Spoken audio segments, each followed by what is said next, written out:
Hey, I'm Alex Radcliffe from Board Game Co. And I'm Chris George from Room and Board. You are Chris George from Room and Board. I'm here. It's I lovely made it having to your studio in your house. And It only took so like a year and a excited. half. Yeah. We don't live that far apart. We're pretty close, yeah. Although I don't know, I'm giving you flack. I'm pretty sure I've been to Toronto like 6 times and still haven't visited you in those 6 times since then. Oh, yeah, I know. I was outside your window every time, tapping, just crying sadly. But that's in the past. We're here now. We're here now. It's all good. And the player count is a lie. They're lying to you. They're straight up lying to you. Are it's you not here for the controversy?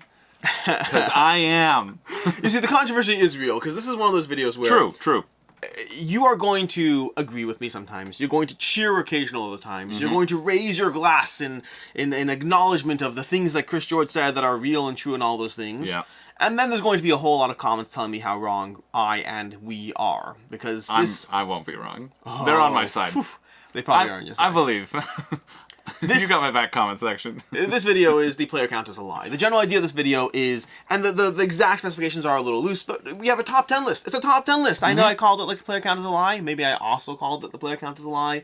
Top 10 times publishers lied to you. I don't know. We'll figure it out. That's for future Alex to figure out. Future Alex will figure it out. But this is a list of games where the player count on the box is straight up wrong. And not just like, oh, it's a 2 to 5 player game, but like, really it's a 2 to 4 player game. No, it has to be like decently wrong. This is a time where these games either should be played at exactly a specific player count, or the box said 1 to 7 players and it's really only a 2 or 3 player game at best. The player count is a lie. The box is lying to you, and these are 10 times with potential overlap that there's 20 times with potential overlap that we think you should be playing these games at these player counts and ignore what the box says. Yeah.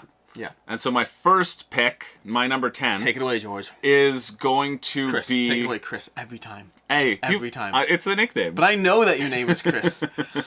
No, it's a nickname. People call me George. People call me Chris. Chris. Do they actually? Yeah. Oh, I'm not going to do it. I'm going to call you Chris or Chris George. Chris not George. It's not usually... George. It's because you only did the... Anytime you do full name... For one name, you end up calling me George. No, I can't. Do I really? No, I don't think so. I just made that up. Okay, that makes sense. You're also a lie, not just the player count. Well, you know what's the biggest lie of all? Yeah. We got to start off with something that everyone will agree with. Codenames Duet. My friend told me this is a party game. Yeah. It's a party game for 2 players? What kind of garbage is that? What sort of party is that? Shania Twain party for 2? No, I'm just kidding. I just wanted to get that joke in there. I'm sorry. No, it's okay. My real one is that I feel like I really should have milked that more. You milked it more, guys. I just gave up right away. No, because I want to get into some serious business. You're here for the serious business of knowing the lie. And my first one is kind of a lie. There's also Dusty on it. I haven't played this in a bit. Chinatown. Now, before you get into this, and this is a fun game, we haven't talked about this, but if you know the game I'm talking about, if I know the game you're talking about, we should guess what we think the other person's going to say. Okay. Because I don't know what this is a 3 to 5 player game. Yeah. I don't know if I agree with you.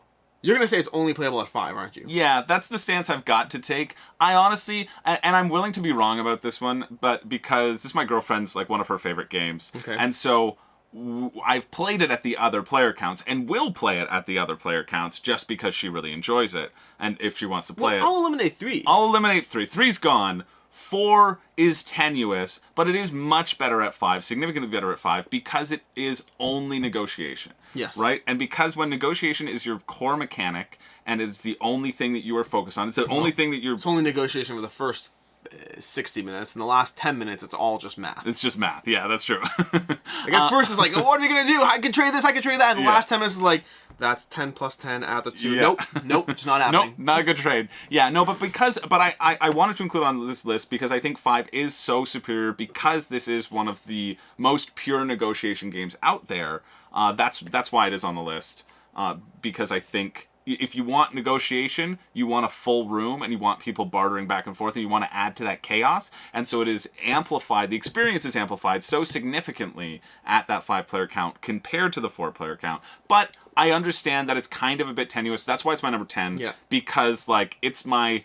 Yeah, I get it. The other ones I feel, much more firm on, but this one could be loose on 4. And if you're only eliminating 1 player count, we were talking about this before, yeah, it doesn't really belong on this list, right? You have to be making sure that the player count in question is a definitely egregious lie, not a slight little adjustment. Yeah. Had this at 2 to 5, different conversation. Agreed. Yeah. 2 to 5, I would have had more of a leg to stand on. But at 3 to 5, I played it at 4, I played it at 5. I don't know if I played it at 3. I don't know if I particularly view it as like 5 being that much better than 4, but yeah. I can respect that. Yeah. And also I will say that going off the bat, my list is ranked in relative order of just how offended I am. Yeah. Relative order. Yeah. With 10 being the least offended and 1 being the most offended. I am the least offended. Honestly, I was struggling. I was struggling a bit. And so I figured I could make a good case for Chinatown and give it a shout out. But that's why it is my number 10. Yeah. So my number 10 is a shared spot, actually, from 2 games that I feel very similarly about, of which I only have 1 because the other box was just missing. I don't know where the other box could have gone. But I have Blood Rage and Inish are my number 10. And these are games that have, well, varying player counts. I believe Inish is a 2 to 4 player game plus an expansion that brings it to 5. And then Blood Rage is a 2 to 4 player game plus an expansion that brings it to 5, I think. Yep, correct. So? Yep, somewhere here. I believe you, but I'm just looking for it anyway. Why does it not say there it is? 2 to 4 player game. So both these are exactly the same as spot, and both these are area control games. And in both cases, I will not touch them as a 2-player game. And I strongly feel that 4 players is the way to go for both of these games. Now, the 5 I'm going to ignore for right now because those are an expansion, a little different. I wouldn't ignore it. I don't think you should play it at 5. Which one? Blood Rage? Blood Rage, Blood for Rage, sure. I agree with you. Yeah. Inish at 5, I'm actually okay with. I've never played Inish at 5. That's the caveat there. Although only 1 play, actually 2 plays on my belt. So I'm okay with 5 and Inish.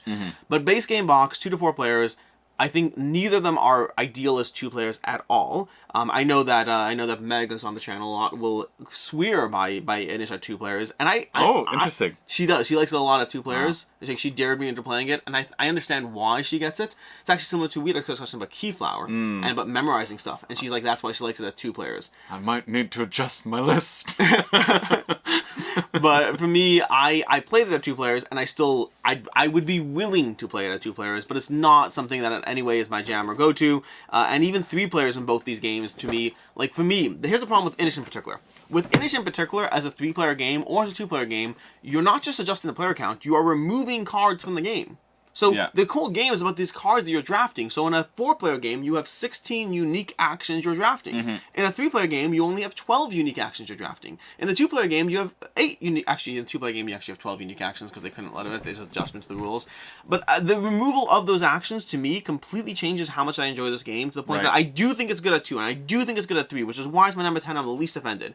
But whenever my game group's like, we should play Inish, I'm like, no, we have 3 players. I play Inish at 4, and only at 4. I only touch it at 4. Right. Why would I play it at 3? I can play Rurik or DEI or any other area control games at 3. Inish is a 4-player game, and I feel the same way about Blood Rage. Both these games are good at 3. They might arguably be good at 2, but and again, this is my least offended. My caveats will be less or so as we go through the list. Yeah. But these ones are definitely ones that to me they're 4-player games, and they're 4-player games. That's all. Yeah, Blood Rage especially. I played that for the first time. I played it at 2, and I really enjoyed it because I like that head-to-head sort of battle. But I also really enjoyed it because I was the one who got the Loki card, and my girlfriend didn't. And you know who doesn't play Blood Rage with me anymore? My girlfriend. It completely ruined the game for her because I was like, okay, well I see the puzzle. I see I can just drain you of all your actions and then have free reign and play a solo game. And that's silly as a 2-player experience too. Yeah. Because that's the thing with Blood Rage and Loki. Loki is considered to be an overpowered strategy in Blood Rage, and I think that's true with a caveat. And the caveat is if everyone at the table understands how Loki works, and everyone is willing to hate draft a little, then it actually helps you. Because I find in Blood Rage that the most efficient strategy is not pure Loki or pure anti-Loki. Yeah. It's if you walk into battle with me, and neither one of us is clear on what our actual goals are, which having a few, maybe this is the battle I'm willing to lose, and maybe not. Who knows? Yeah. That messes with people. So if you have 4 players at the table who's doing that, who all willing to draft just enough Loki that you never know when someone's willing to lose, it changes the whole conversation. 2-player with a Loki strategy, that would not be fun. It's just, and there's only 1 card, especially in the first stage. It just steamrolls, and... Yeah, and it actually, it ruined that experience for her, and especially because it was our first game, and I saw on the box, I got Blood Rage, when it came out, I saw 2 to 4, I was like, great, this is going to be fun, I'll play it at 2, and not knowing what I know now. Oh, how young and innocent I was. That's the problem with these things. Some of the people watching this video are going to be like, what's the big deal? Just play at the ideal player count. These things are printed on boxes. Yeah. People don't always know to go to Board Game Geek and check the recommended votes on player. You can do that. Yeah, baby. I know that now. I know that now. But when you see 2 to 4, nowadays when I see 2 to 4 players on a box, I just go to Board Game Geek and I'm like, what's the ideal player count? There we go. It's there. Done. I ignore the box. People buy these games without knowing that sometimes you need to ignore the box, and that's That's offensive. And it can affect your play, and it can affect like the longevity of what otherwise could be a real hit as well, right? If you play it at the wrong count, especially for that first impression. So that's why I think this list is actually pretty valuable. That's my number 10. Inish is my number 9. Yeah. Yeah. Inish number 9. Oh, number 9. Perfect. Yeah, Inish was my number 9. I just checked my rankings, but I've only played this. I haven't played this as much as you, but I played it at that 4-player count, and I saw the beauty of it at the 4-player count, and so I was worried that it wasn't going to be on your list, and I was going to put this forward again, sort of lower, as sort of a question as well. This is my hypothesis. This is what I feel, and I feel very vindicated from like a long-time Inish player. Yeah. That this is only good at 4. Yeah, I refuse. I am always reluctant to play it at anything outside 4.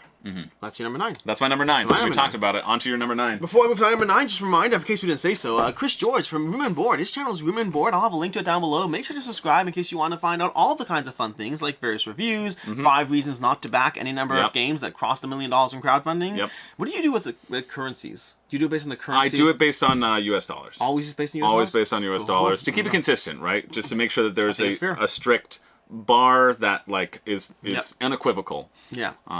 So that's the deal. But yeah, if you want to check out those 5 games, if you want to see a weekly crowdfunding countdown of like games that are ending in the next week and all the information, make sure to subscribe to his channel. He's a lovely, lovely gentleman when he's right. You charmer. I am.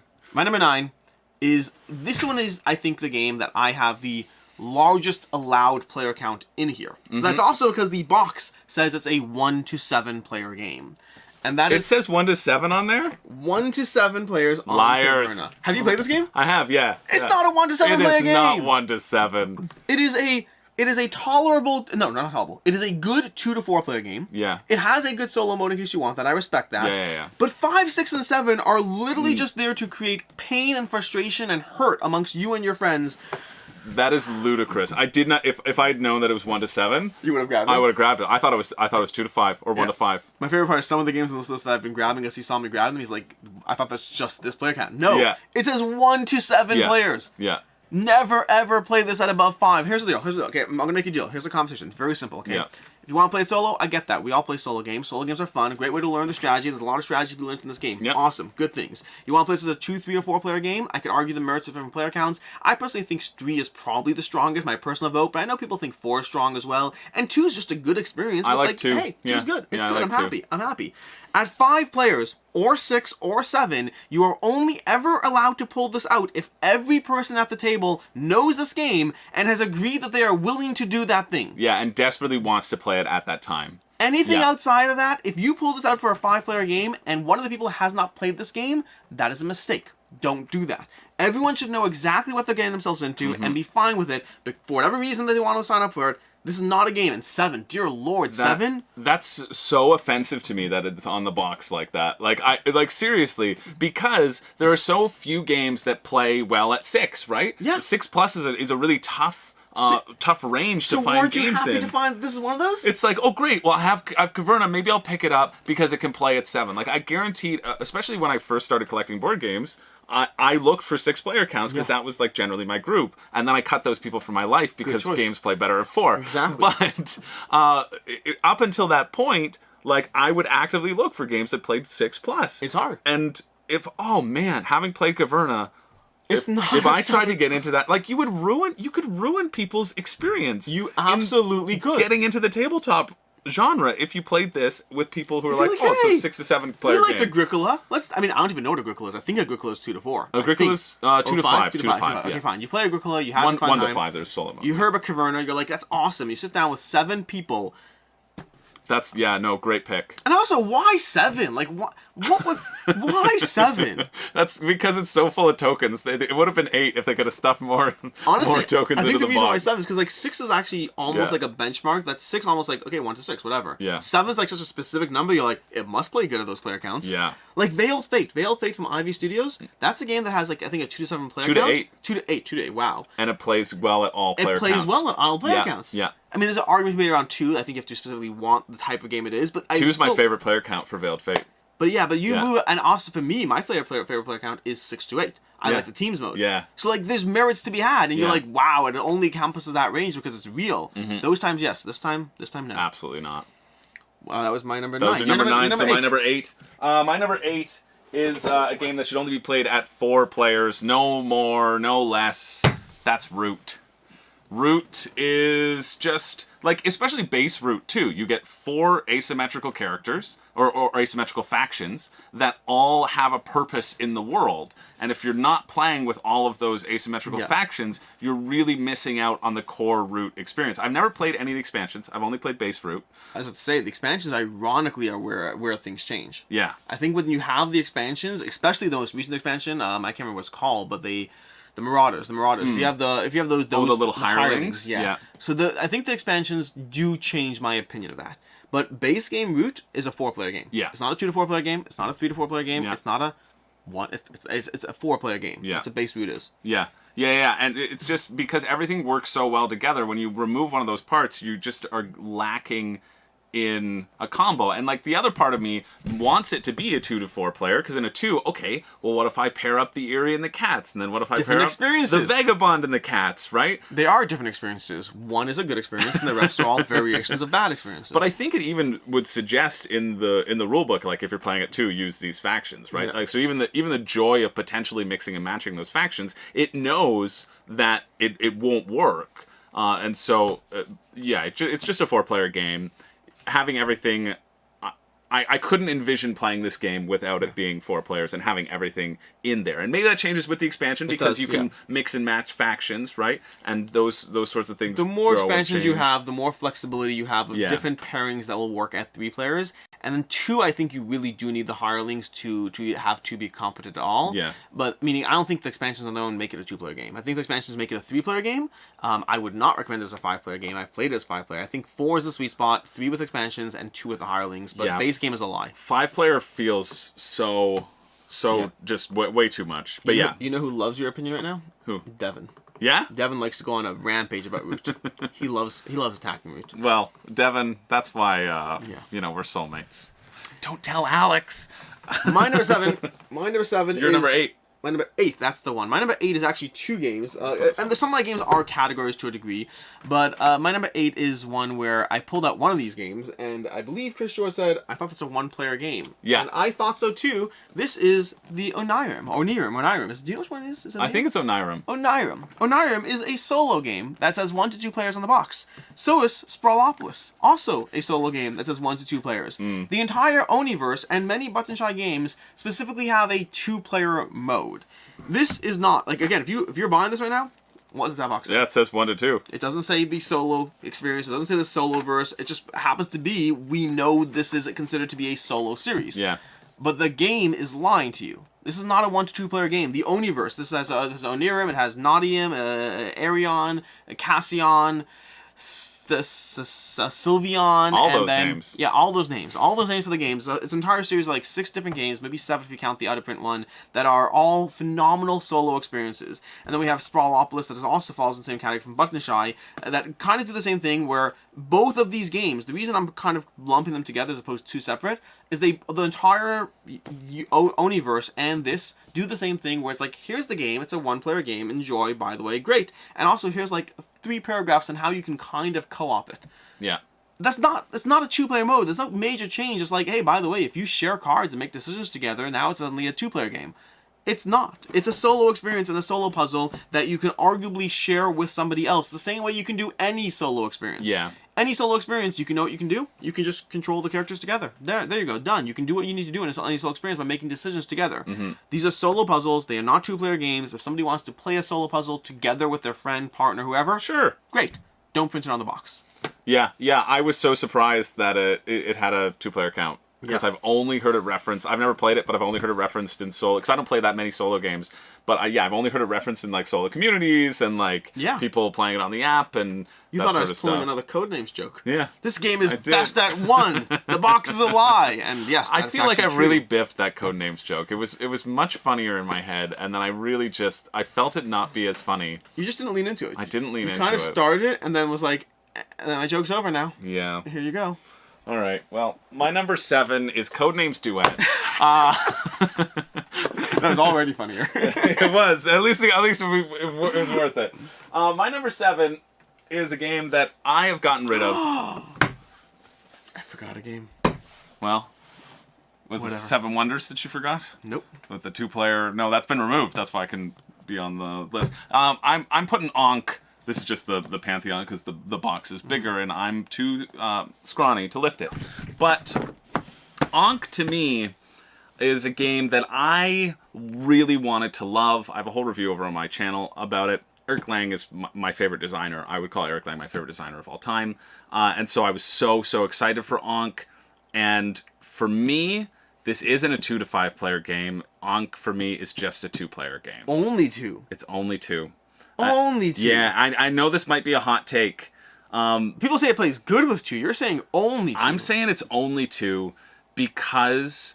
And I'm not even one of those people who is like down on the merge mechanic. The merge mechanic was one of the things that I was really excited about and made me want to buy this game and to experience that. I've never experienced a merge mechanic because I've always been ahead in any of my plays. But for me, the best experiences that I've had with Ankh were at that 2-player count because it is such a race and because the back and forth needs to be there and players need to be playing on the same level in order for it to be even just competitive at all. And if they're not playing on the same level, it's going to be game over. And so if there's one person not playing on the same level and you're playing a 3-player game and you have 2 people playing the same level, whoever's ahead at the merge wins. That's just how it is. One time we had the merged people win. At one time they've won? I think I like that they've won. Yeah. And I was happy too. I was happy that it was Yeah. one time. I was happy it wasn't a lot because Yeah. otherwise then just try to lose. Yeah. But I was happy, like, I don't know, I've played Ankh maybe 8 or 9 times, and I think one time they won. Yeah. Yeah, I played it like 6 before I got rid of it, and they never won. But I played it. My first experience of Ankh, I played it at the 2-player. We were both at that same level because we were both learning it. It was our first game, and that was my best play of Ankh. That was my favorite play of Ankh ever. And it's because we were competitive together, we were of the same level, and there was that awesome back and forth.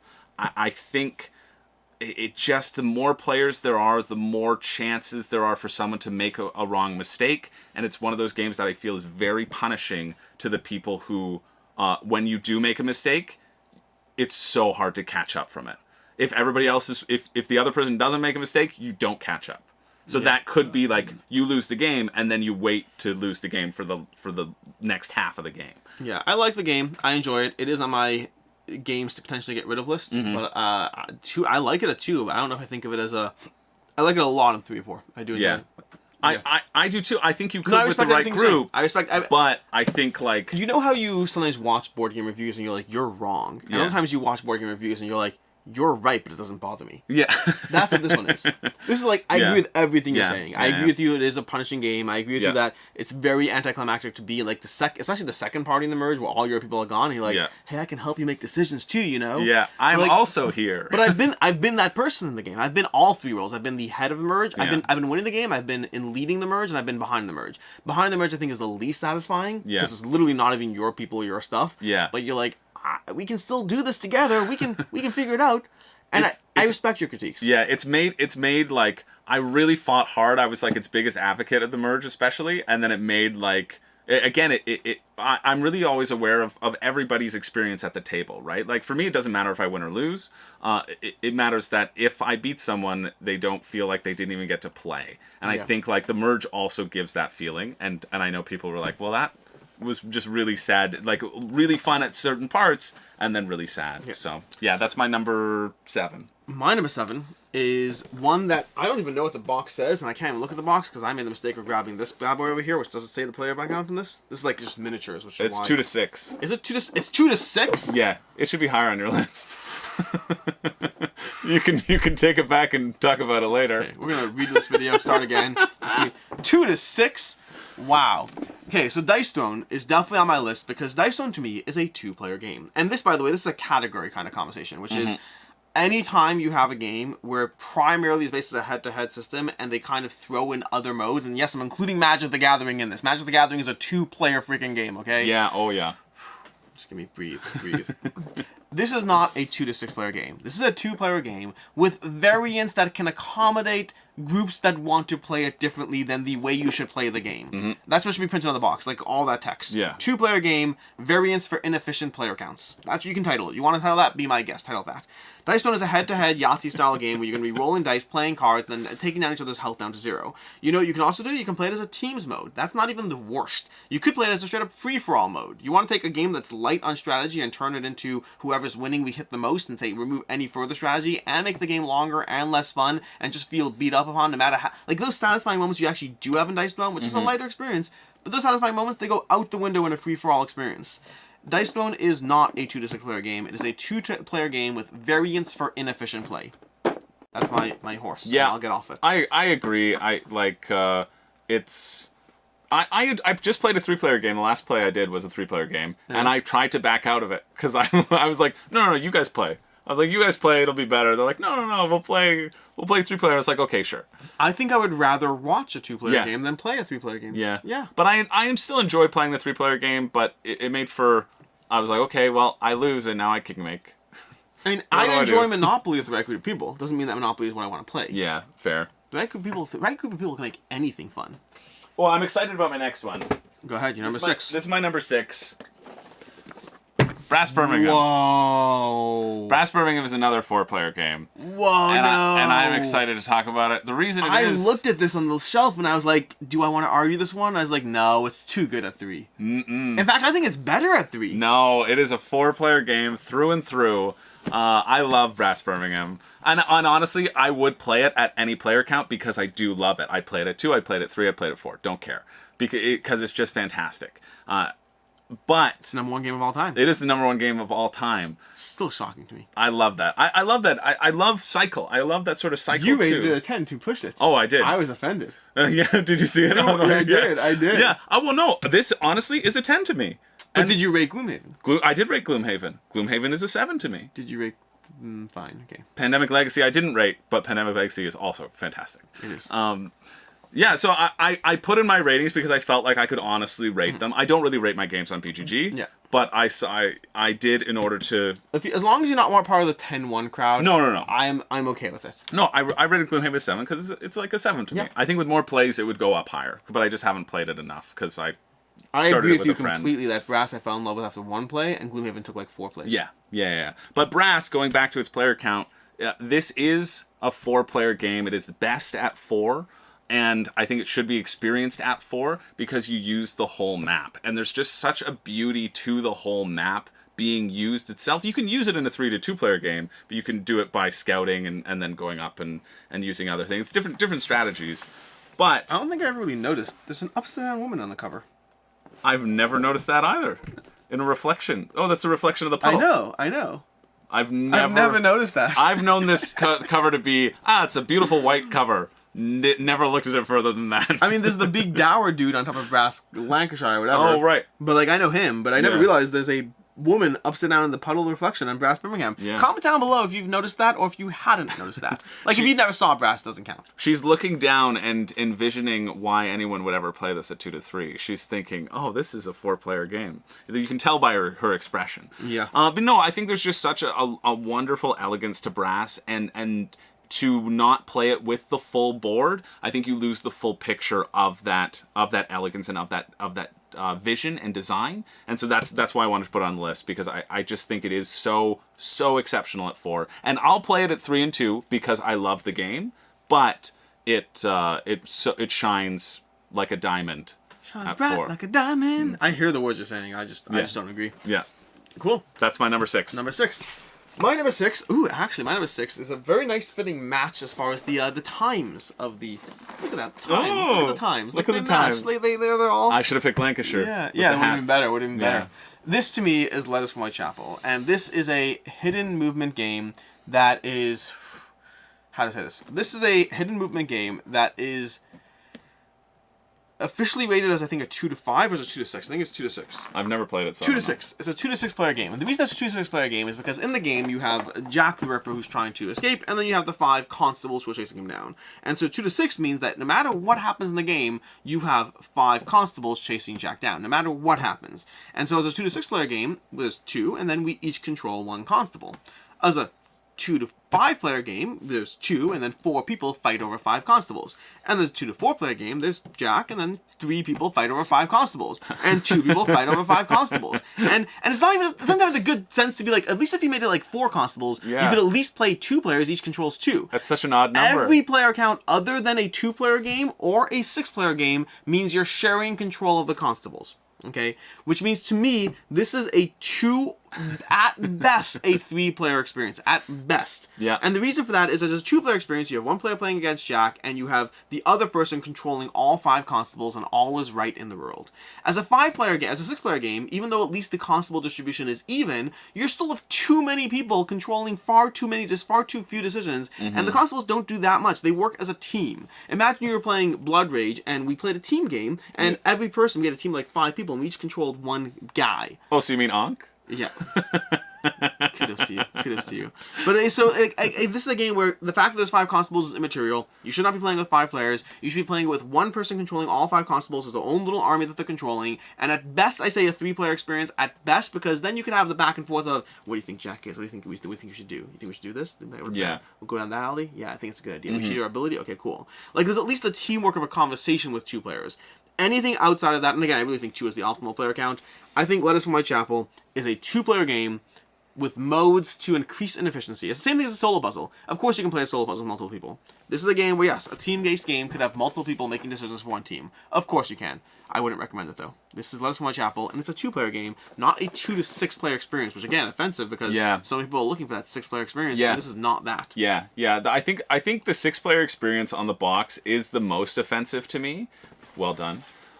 Because of my previous experience of looking for games that play well at 6, right? And I find 6 is also something that you're gonna, if you're playing if you have a larger family. Like I have 3 siblings and 2 parents, so that is why I was looking for groups of 6 because they were my primary gaming group, and so having something like that which takes people out of it is just it's just a mess. Yeah, that's the thing. I think 5. For some reason, something about the player counts. I think 3 to 5 is so anything 1 to 5. I think is so common. Yeah. Once you get to 6, and if you're not looking for a party game, it does get hard. It gets really hard. Like I'd be hard pressed to name more than 10 games that accommodate 6 players that are worth recommending that aren't party games. I might be able to get to 10. Yeah. That should be a list. That could be another list. That's the follow-up list. Yeah. Okay. All right. My number 5, Alex doesn't own. So I don't have the box here. Do I still have 5? Do I even have 5 at this point? Maybe there's some doubles. I'll use this as a proxy. My number 5 is a game called Barony. I don't know if you've ever played Barony. I don't think I have.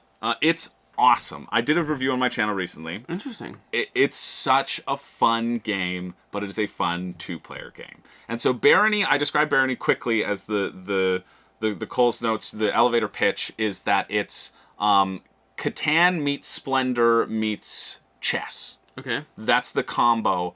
It's by the designer of Splendor. It's by Marc-Andre.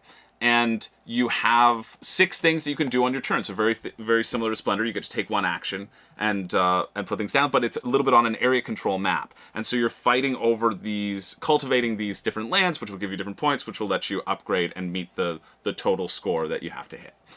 It's incredible. I love this game so much. But also, it's a 2-player experience. Because when you add... What does the box say? It's 2 to 4. Okay.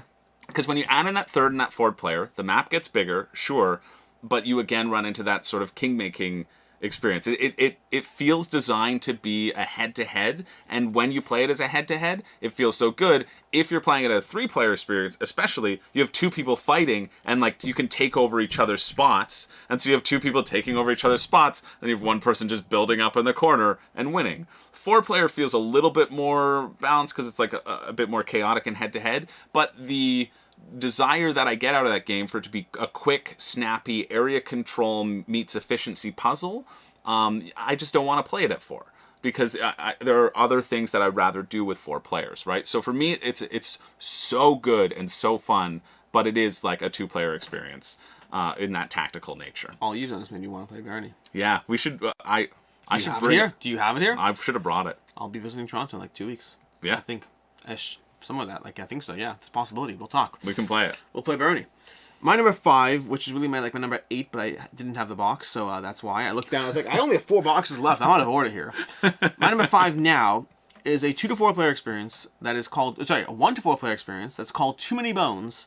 And I don't think it's a 1 to 4 player experience. This almost was on my list, and Almost? it isn't. Yeah. I felt I hadn't played enough to be able to. This is one of those times, like many games on this list, there's going to be lots of disagreements down in the comments down below. And I welcome disagreements because, I like reading things while I have my morning coffee and laughing.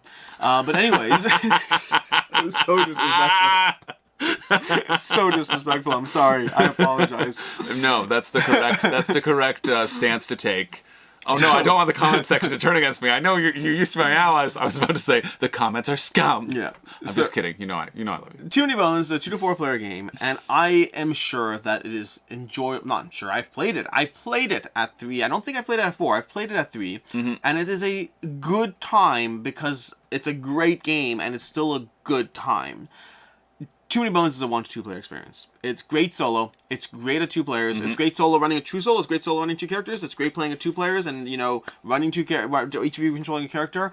Once you move to 3 characters in the game, there is a degree of added niche to the game, but it's not worth the additional drag and time and everything else. To me, Too Many Bones is a 1 to 2 player experience that shines the 1 to 2 player experience, and the 3 and 4 players just bog down the game. They just take a game that is good, make it longer for the sake of having someone else at the table, and if your goal is just to have someone else at the table, play a different game. There's plenty of great games. In fact, there's some great games on this list that we've said are great at 3 and 4, or great at 4. Don't just play those. Pick and choose your target audience. Know when to play the games. And you know what you want to do if you want to play Too Many Bones and you want to share that delightful experience with a bunch of people in the same group because you want to be hanging out with Chris and Jessica and Ethel, Chris, and Jessica. Ethel is really good. Get 2 copies of Too Many Bones and have 2 2-player games going at the same time. Yeah. You can just have fun that way. Okay. See who gets to the boss first and wins. Call it a day. Call it a journey and experience and have fun. It's a 1 to 2 player game. That's Too Many Bones. Oh, you know what I just thought of that isn't on this list? The new Wingspan expansion for 6 to 7. Like, get out of here. Is it really? You can play 6 to 7 Wingspan, and you basically just play a 3-player and a 4-player game of Wingspan. It's a good thing Wingspan's simultaneous play, so that works. Yeah. Wingspan's not simultaneous play. Yeah, that's not on the list. Well, anyway, honorable mention. I'm glad you brought up Too Many Bones. That was my feeling as well. Yeah. But I felt like I don't have the trove chest. I haven't played it a bajillion times. I've only played it a jillion times. Now, again, do remember, it was supposed to be higher on my list. Meaning, it was supposed to be less offended than already down here, because I do think 3 is still really good. Yeah. It's just, it's weird, because I think Too Many Bones is so good that it drags up a bad 3-player experience to be tolerable. Yeah. For example, a game that didn't make this list is Mage Knight. With Mage Knight, to me, is a great 1-player game, and it's also a great 2-player game, but primarily because Mage Knight is so good that you'll sign up for a 7-hour-long play session of it. Right. But, like, one's worth that. All right, my number 4 is kind of a combo, but I'm picking this because it's a small box. This is Massive Darkness 2, and I'm also throwing Zombicide in here in with this as a combo. Right? Do they say they can? Zombicide is technically up to 6 players. It's up to 6 Oh, players. that's obnoxious. Zombicide. Yeah. Oh my gosh. It's offensive. Massive Darkness is the same up to 6 players. Is it really say up to 6? Yeah, 2 to 6. Because you have enough mobs to do it. I should have had this on my list. Yeah, that's just garbage. This one was it's 2 to 3. It's 2 to 3 people for Zombicide or Massive Darkness. I knew this played up to 6. I didn't know this. I didn't even know this one does. 6. Yeah, I knew Zombicide played up to 6. Yeah, that is garbage. Zombicide is a 2 to 3 player game. Yeah, it really is. Like, if you are playing Zombicide at 6 players, everyone gets 1 character, and characters are naturally going to die in Zombicide. So when your character dies, congratulations, you get to sit for an hour and watch people play the game. More than that, you know what a very common turn in Zombicide is? I move 3 squares. Yeah. I move 2 squares in search. I move 2 squares in attack. Yeah. You know how satisfying it is to go 1 person, 1 person, 1 person, 1 person, 1 person. I move 1, 2, 3. 1 person, 1 person. Yeah. That is just not a fun experience at all. Yeah. Yeah, and even still, 1, 2, 3, and then you have to do all the upkeep of having all the zombies spawn, right? Yeah, like it is not more than a 3-player game. Massive Darkness is the same thing. I think you get to do a little bit more on your turn with Massive Darkness. This one I might go up to 4 because the character distribution isn't as locked. Yeah, and the characters are also more interesting. Like, you do more on your turn. You all have your own little mini game that you're playing based upon the character that you're playing, and your movement action is you move 3 spaces, and then you still get to take 2 actions. So there's a lot more that you do get to do on your turn in Massive Darkness. But that being said, the more people you add, the longer it goes. Like even a 2 to 3 player game of Massive Darkness for me, you add in a character per character. It's not a set of characters like Zombicide, but thank goodness it isn't, because like a 2 to 3 player game, it still will take 3 hours for me. Yeah. Like it's a long game, and I love it, but come on, yeah. Going 5 to 6 on these games, that's just trying to sell more copies. Exactly. That's 100% what it is, and that's kind of what this list is about, is making sure that you are playing at the correct player count if you're interested in these games, that you are no longer interested in them. Yeah. The next time you're making a board game purchase, come back to this video and watch the entire 35-minute long video so that you can see if your game is on this list and if the player count is indeed wrong. If it's not on this list, the player count is obviously correct because we didn't talk about this video. That's true. Yeah, it's only these that apply. There's definitely no other ones out there. Ever. That have lied to Yeah, you. that's my number 4. Okay. I do have timestamps, so you don't have to actually watch the whole 35-minute video. You can just look at the timestamps. There you go. Yeah, you're welcome. Thank you. That is a generous thing that you do. It is. I'm saving the time. But it's only those like 20 games or so. Yeah. The rest are gold. Everything else is perfect. Yeah. My number 4 is a game that is actually probably not that controversial or that well known. It's known. It's decently known. It's Bunny Kingdom. I've never played it. Have you played this game? I've never played it. It's a gem of a game. Yeah. It's an absolute gem of a game. I think Bunny Kingdom is fantastic. I think it's lovely. And I think the box says 2 to 4 players. And I think the box is lying to you. This is a 3-player game. Okay? Dang. I was hoping it would be a 2-player game. I know you're hoping that. You know, honestly, I was waiting. I'd play this with you at 2. We could still play this later if you want. You could still play this. We'll have people over. Yeah. But this is Bunny Kingdom, and it is a delightful experience. It's an area control experience that has a few problems. The first problem is that because it's area control, playing as a 2-player experience just loses any sense of tightness at all. Yeah. And the problem is because the area control is so fixed in what it's doing, you have a 10 by 10 grid, and you have just 100 spots. The nature of the card drafting means that playing it as a 4-player game loses so much of the reward and fun of what you're able to build out. This game is perfectly balanced as a 3-player experience. It's perfectly balanced around being a 3-player experience, and a 2 is not tight enough, and a 4 is too tight. And this is what it is. It's just a 3-player experience. Honestly, when you talk about your number 3, I'm going to see what Board Game Geek thinks of this, because I think it's just like so obviously a 3-player game that I want to see what the internet say. Yeah. Some I don't even care, but like this time I care. My number 3 we've already talked about, and it should have been way higher on Alex's list, and it's Dice Throne. Had I known it was 2 to 6, it would have been. Yeah, you made a huge mistake by putting it so low. This when he gave the list, I said, okay, I have 2 obvious ones. Immediately, this was one of the obvious ones. The other one is coming up next. Board Game Geek says Bunny Kingdom is best with 4. Wow, so you're gonna get... Nope, they're wrong. There's only 82 of them. They're all wrong. Oh, okay. Oh, 82? There's one person here. I'm genuinely shocked. I was looking to see how correct you were. Yeah. I was like, of course I'm correct, but I'm like, is it like mostly best of 3 or like exclusively? Yeah. Well, that was embarrassing. Yeah, but at least if you go on Board Game Geek, Dice Throne will definitely be 2. Right about now, I'm glad that all these people are coming just looking at the timestamps and not watching the video. Yeah, like, Bunny Kingdom, okay, I won't get it. I was going to get a 4-player game. They don't even saw this. We look at Board Game Geek, it says 6. Because you can do two teams of 3, I think. Yeah, like everything we've already talked about Dice Throne, it's a 2-player game. I enjoyed the 3-player game, and then when I tried to pitch it as a 4-player game because I was really loving it. I was loving it at 2. I wanted to introduce my friends to it, and I was like, no, we'll do a 4-player game. It should be fine as teams. They had a bad experience because you know what? The game ended before one of them got to take 2 turns because we had already killed one of them. That's sad. Right? They got to take 1 turn, and they were just about to take their 2nd turn, and then we had already obliterated them on our side. That's sad. It was awful. That's just disappointing. Right? And so, like, the fact that that's on the box is, no, like, it's an incredible 2-player game. Do better, Roxley. Between this and Brass, you guys are. Then again, Kamon's got, like, 3 titles on this list. Do better, Kamon. Do better. Anything else that's got more than... I think it's just those 2 publishers. I think those 2 are the only ones you have doubles on. They're doubling up. There might even be more. There might even be more. There might even be more. I'm looking forward to this list so much. My number... Are we at 3 now? That was your number 3, right? Yeah, and I think it also deserves to be said that like all these games, except Ankh, I really like, and the reason why I'm passionate about it is because I want people to have an awesome experience with them, and I want people to experience the glory that these games can provide, and I think they can provide an incredible experience at the right player count. And if it's not the right player count, I think these are all naturally good games because. Yeah. There's a reason why we're passionate about sharing them and why we're passionate about making sure that your gaming experience is the best that it possibly can be. So you learn from our mistakes. 100%. What Span said is truth. It's truth, it's golden. And now it's my turn to go with an anticlimactic number 3 because... we already talked about it. Yeah, Root. Don't fall like that. Everything this man said is completely true. Root is a 4-player game. Yeah. Base game, again, the base game only, I'll give it that caveat. When you add the expansions, I think the expansions make it 3-player with the right combinations, and then the hirelings can make it a good 2-player experience.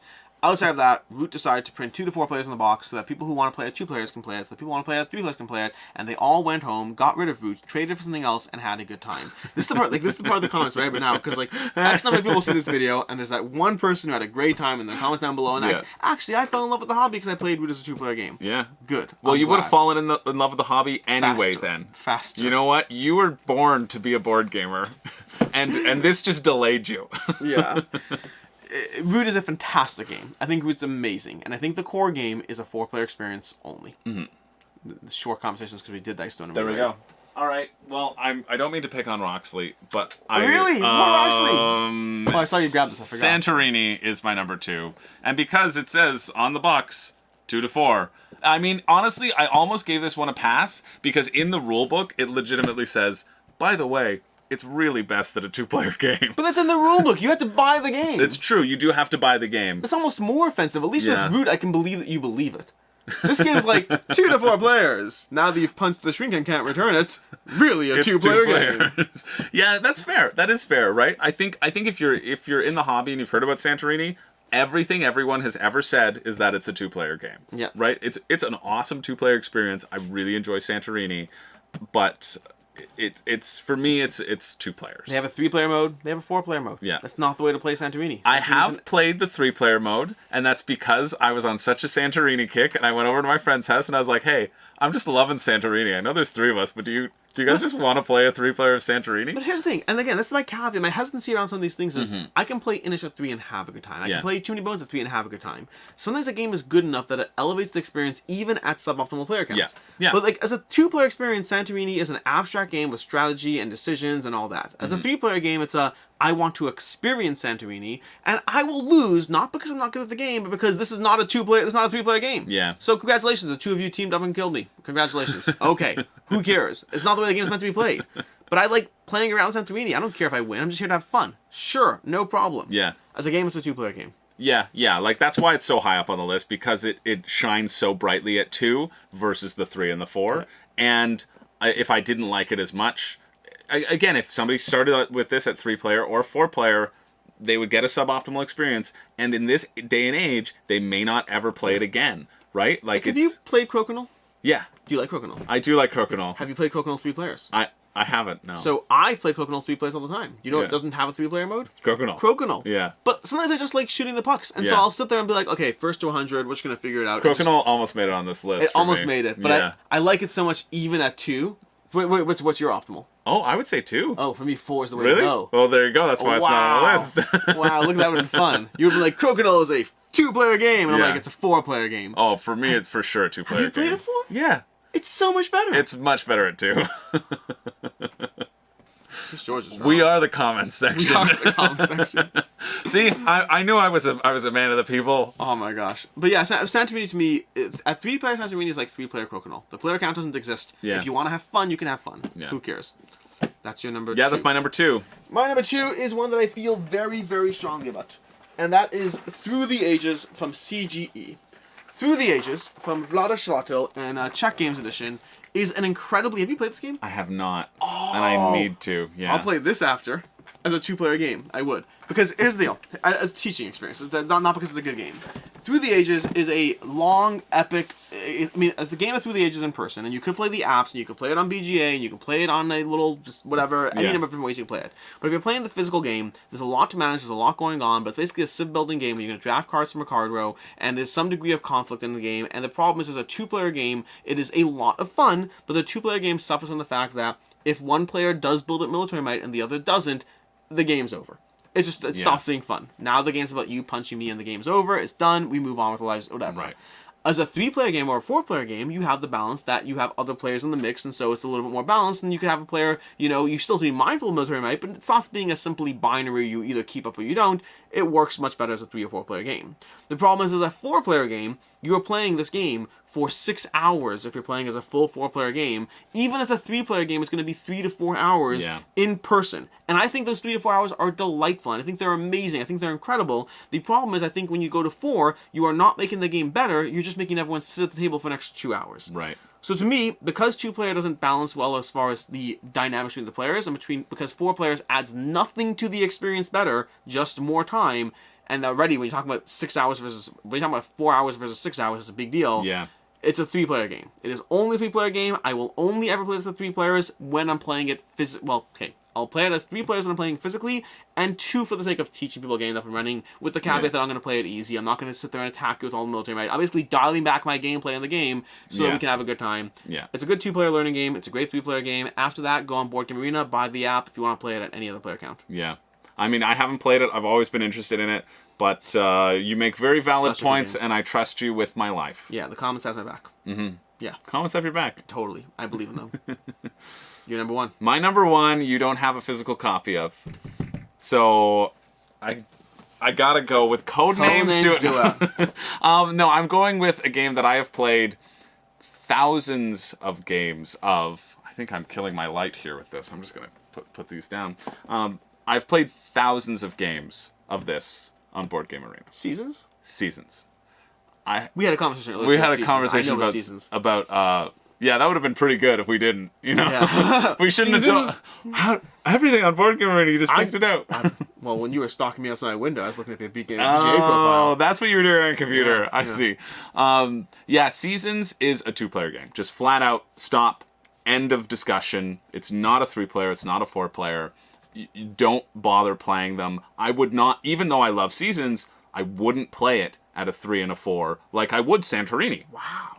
Seasons is flat out a 2-player game because there is such a lovely elegance of the drafting back and forth, and because it's so, you draft basically your 9 cards that you're going to use presumably throughout the entire game, and you can get more cards in other ways throughout, but these will provide the basis of your strategy for the game, and drafting it with more than 2 players eliminates so much control over your destiny, and having the 2 players. Isn't that the name of one of the expansions? It's something. It's enchanted. But yeah, having control over that draft makes it be such an awesome, tense back and forth head to head, because I'm looking at my cards and I'm thinking I know the hierarchy of cards. I'm like, okay, I'm taking this, and you're likely going to take that.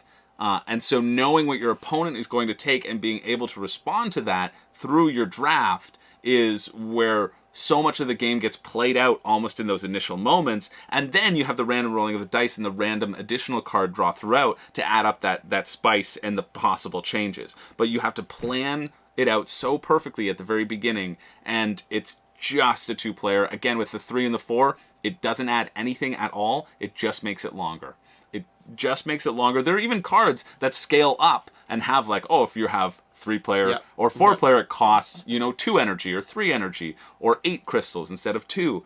And honestly, I couldn't even tell you what those are, because they might as well not exist. It is just a 2-player game. I'm trying to think if I've ever actually played it at more than 2. Yeah. Seasons is a game I got when I was getting into the hobby, and I was almost exclusively playing 2-player. Mm-hmm. And I don't remember if I've ever played this at more than 2. My first game of Seasons was a 3-player game. And it was fun because we were all learning it, because my friend had a physical copy of it. And then after that, if everybody's learning it at the very beginning, you're all like learning the cards, you don't know the synergies, whatever. But if you actually want to like play the game and experience it wholeheartedly, 2-player all the way. Wow. It's a great game. Seasons is a great game. Have not played it in a long time. I'm going to have to play it on BGA just so I can destroy you, which I don't expect to happen at all. My number 1 was a last-minute addition to the list. I was looking around. I actually had to proxy. I combined Inish and Blood Rage because of the fact that I had number 1. And I forgot about this. Not only is it on the list, it's my number 1 on the list. Yeah. It is almost as egregious as Caverna. The difference is Caverna has at least, I think, 1 to 4 is doable. This one has really only 2-player counts, a third if you really want to, and the rest is hot garbage. Yeah. And I don't know if the Exit series is any different, but Unlock claims to be a 1 to 6-player game. Alex, we were looking at Alex's shelves, and Alex looked up and went, looked at the unlocks and went, oh, that's... Before he said anything, I was like, oh, that's incredible. And then he turned around and he's like, I think I just got another one. I was like, no! It was just like, it was such an incredible realization of looking at them and going, oh, yeah, that is wrong. It says 1 to 6 players. This is a great solo game. It is a better 2-player game. And it's good enough at 3 if you want to have a good time with 3 people. Anything more than that for the Unlock series, and go to a real escape room. Yeah.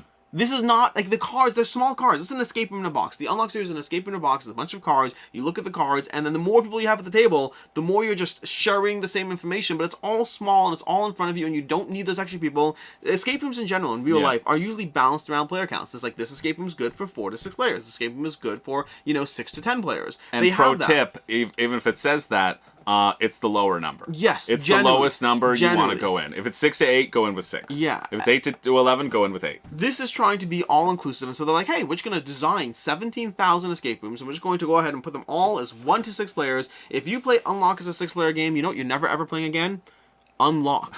Yeah. It's just, this is not a 1 to 6 player game. It's a 1 or 2 player game with a good 3-player addition to it. And that is it. That's everything. That's all. That's my number 1. I've played it at 5 players. I might have played it at 6 players. And I sat and I watched. That's the better way to do it. And honestly, and I knew it's because it was for a friend's birthday. She really wanted like sort of escape room stuff. There were some extras. She's like, "Oh, please bring me like these escape room unlocks." I was like, "Okay, sure." She had it. She wanted to do it. I was like, "Great, everybody, you go and enjoy." Like, I want the group to have fun, but like I just pulled out and like that's responsible. Be responsible. Because I wanted people to have a good time and be able to do stuff. And so, like, 2 to 3 people actually did it, and the rest of us kind of just chilled. If you played Unlock, even at 3-player, it's half the game is keep passing me the card, keep passing me the card. Yeah. At 2 players, I think there's a nice balance. At 3, it's still, like, already pushing it. Anything above that's just making the experience worse for no additional incentive. There is one unlock that benefits with 4. Yes, the team one. The island of Dr. Gorse. Yeah, that's the one, because you get split. You're supposed to sit on opposite sides of the table, and then it's fun to have a partner to kind of like look at it, and then you'll eventually link up. Effectively, you can't communicate. So because of that, if you play as a 2-player game, or even a 3, one person is on their own. By themselves, And that's not even bad. That's the way I experienced it. I think I experienced that as a 2-player game. Yeah. And I was fine with that. But I respect the fact that 4 is not worse than Yeah, not bad for that one exception, but yeah. One exception. Still 5 and 6? No, get out. Garbage. That's it. These are our 10 games, or 18. I think we had 2 overlaps, 18 games or so, somewhere around there, or finish 2. 17 games. That's the exact number. 17 games in the world of board games have the wrong player counts on that they lied to you. Now, also to be clear again, like we mentioned already, if a game has 2 to 5 players and it's good at 3 to 5, we kind of let it let it stick around. We're trying to find the more egregious liars on this list. But that's basically it. That's been a list. Let me know in the comments down below what you think is the most egregious ones that we left off the table that for sure. lie to you on the box, that tell you one thing and really mean another. And maybe one day, if we're really lucky enough, we'll actually get together for a list of the player count isn't a lie, and cover all the games that that has to be interesting though. It can't be like a 3 to 4 player game. It has to be like a 1 to 6 and actually works at 1 to 6. Yeah. I can think of at least 1, 2. I can think of at least 2. I'm sure I can think of more, but we'll do that some other time. Yeah, I have a gut, but I guess we gotta save it till the next one. Save it till the next one. I'll have to come down again. In any case, until next time, I'm Alex Radcliffe from Board Game Co. And you know what? He hopes you have a good one. I do. No, it's not waiting. It's not again. I'm sorry. I'm Alex Radcliffe from Board Game Co. And I can't remember my catchphrase. You can't remember your catchphrase? I can't remember my catchphrase. That's embarrassing. That's embarrassing. See, I don't have a catchphrase, so that's better. It just doesn't. I don't ever run into this problem. I'll link to this guy's channel down below. He's a decent chap. Thanks for watching. Have a good one. I said it anyway.